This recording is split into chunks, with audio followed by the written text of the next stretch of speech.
Do you ever have a moment where your instinct to help someone directly leads to your own endangerment? Where the one decision you make, thinking you're being kind, becomes the worst decision of your life? I had that moment, and it took me years to stop blaming myself for it. My name is Rachel, and I work as a social worker. I help vulnerable populations, people in poverty, people with mental health issues, people experiencing homelessness. It's meaningful work, even though it's exhausting and often heartbreaking. I've dedicated my career to helping people whose society has largely given up on. I believe that everyone deserves dignity and compassion. I believe that strongly enough to put myself in a situation that nearly cost me everything. It was a cold Tuesday evening in November. I was working late at my office in downtown Denver. I had been helping a client navigate the process of getting into a transitional housing program. The paperwork was complicated. The bureaucracy was overwhelming. But we had finally gotten everything sorted out, and my client was going to have a place to sleep that night. I was exhausted but satisfied. I locked up my office around 7 p.m., and I walked to my car, which was parked in a lot about 2 blocks away. The walk from my office to the parking lot takes me through a part of downtown Denver that can be sketchy at night. There are homeless encampments. There are areas where you keep your head down and you walk purposefully toward your destination. I had made this walk hundreds of times. I knew the route. I knew which streets to avoid. I had my phone in my hand. I was aware of my surroundings. I was being careful. As I was walking, I saw a man sitting on the curb outside a closed storefront. He was probably in his 50s. He was wearing multiple layers of clothing that were filthy and torn. He had a shopping cart filled with his possessions.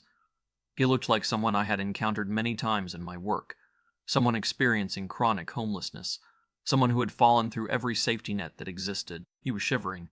The temperature was dropping as the sun set. It was going to be cold that night, maybe below freezing. I stopped. I know that I shouldn't have. I know that I shouldn't have kept walking. I know that every safety guideline for social workers recommends against engaging with people on the street at night without backup or a plan. But I stopped. I asked him if he was okay. I asked him if he needed help. I asked him if he had a place to sleep that night.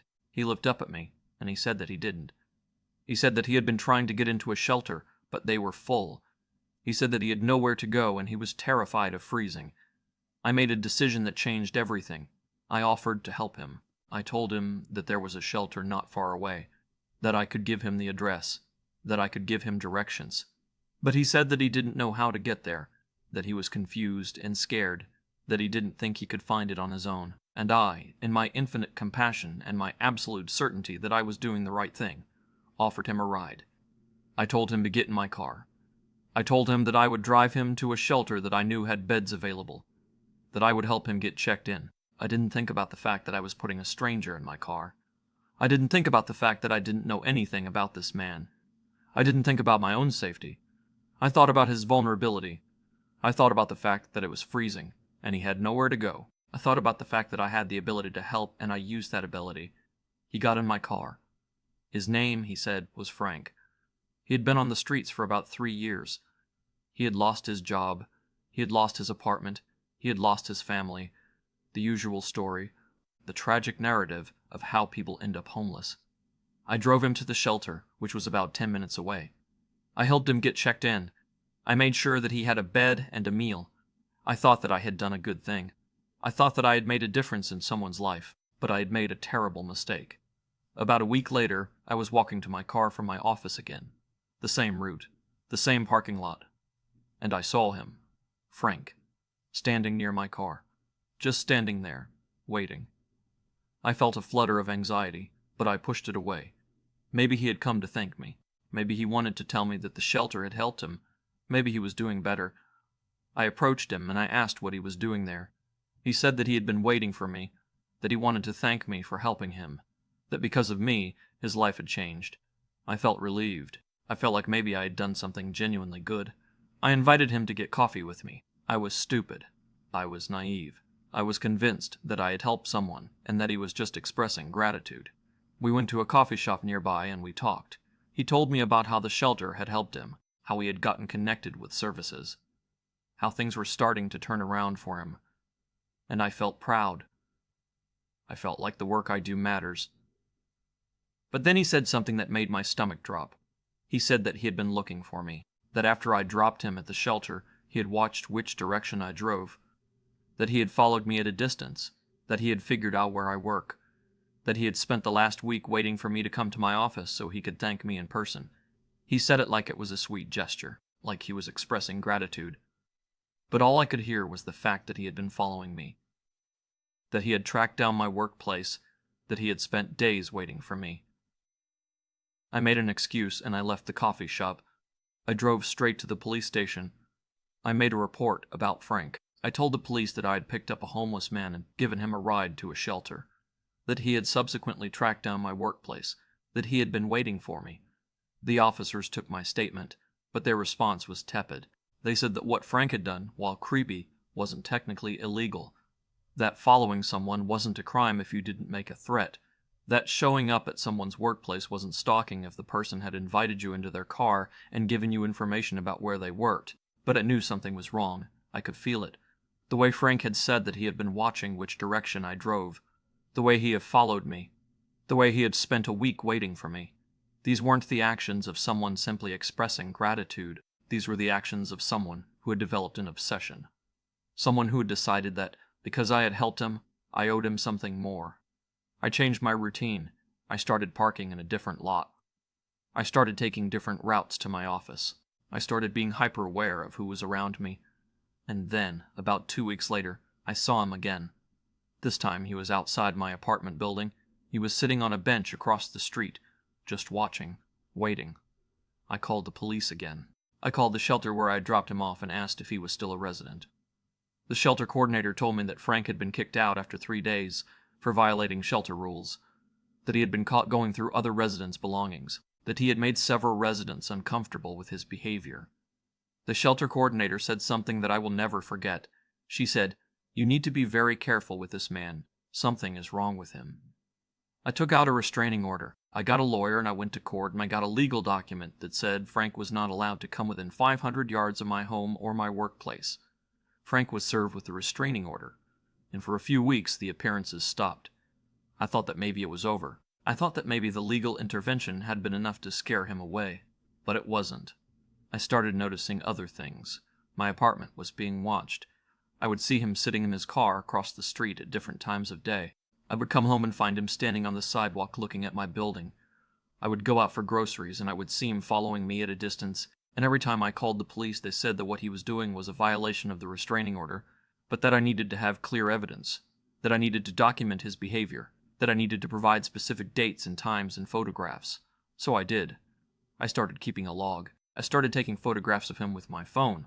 I documented every instance of him appearing near my home or my work. I gathered evidence. I compiled a file, and I went back to the police with a detailed report of his violations of the restraining order. The police arrested him. They found him sitting in his car 3 blocks from my apartment. He was arrested for violating the restraining order. But during the arrest, they searched his vehicle, and they found something that made me understand the full scope of what had been happening. They found a journal, dozens of pages of writing, all about me, pages and pages describing his feelings for me, pages describing what he thought about me, pages detailing where I went, what I wore, who I talked to. The journal was a window into his obsession. It was evidence of how completely he had constructed a fantasy version of me in his mind. He was convicted of violating the restraining order. He was sentenced to 6 months in jail, but the journal was kept as evidence, and because of what it contained, he was also charged with stalking. He was convicted on that charge as well. His sentence was increased to 18 months in prison. At his sentencing hearing, the judge told him that what he had done was serious, that he had violated someone's safety and privacy, that he needed to understand the impact of his actions, but Frank didn't seem to understand. When he was given a chance to speak, he apologized to me for scaring me. He said that he never meant to hurt me. He said that he had just wanted to be close to me, because I had shown him kindness. He said that I had saved his life by helping him, and that he had felt indebted to me. He said that his feelings for me had grown into something that he couldn't control, and I realized, listening to him speak, that he had created a narrative in his mind where I owed him something, where my act of compassion had created an obligation, where I was responsible for managing his emotions and his obsession. I left social work shortly after his conviction. I couldn't do it anymore. I couldn't put myself in a position where I was vulnerable to people who might misinterpret my compassion as an invitation for something more. I had been traumatized by an act of kindness.